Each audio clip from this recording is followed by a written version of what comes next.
आपण एक टरबूज घेतले, त्याची आता आईस्क्रीम बनवणार आहोत. हे बघा, मी इथे असं काप करून घेते तसं.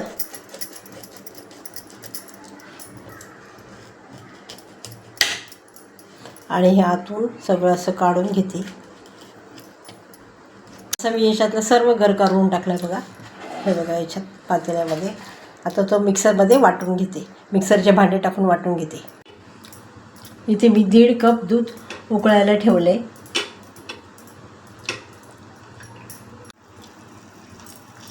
त्याच्यात साखर घालते. 3 चमचे साखर घातली मी. मिक्स करून घेते आणि कस्टर्ड पावडर घेऊन त्यात दूध मिसळून हे कस्टर्ड पावडरचं दूधसुद्धा मी त्याच्यात टाकते आणि मिक्स करून घेते. गर मी मिक्सरला फिरवून घेतलं. आता मी गाळून घेते.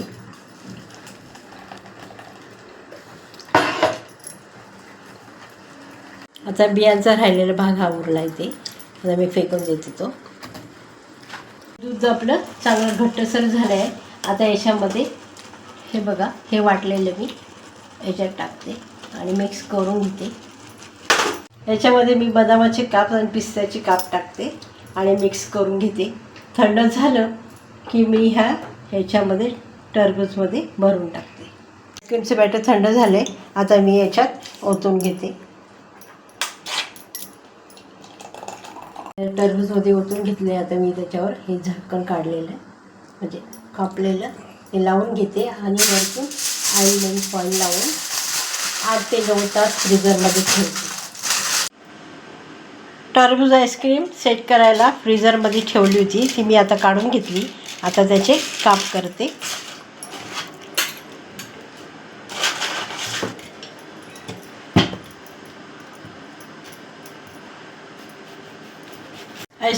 असे आईस्क्रीम टरबूजचे काप करून घेतलेत मी. बघा, रेसिपी आवडली असेल तर लाईक करा, शेअर करा, सबस्क्राईब करा. धन्यवाद.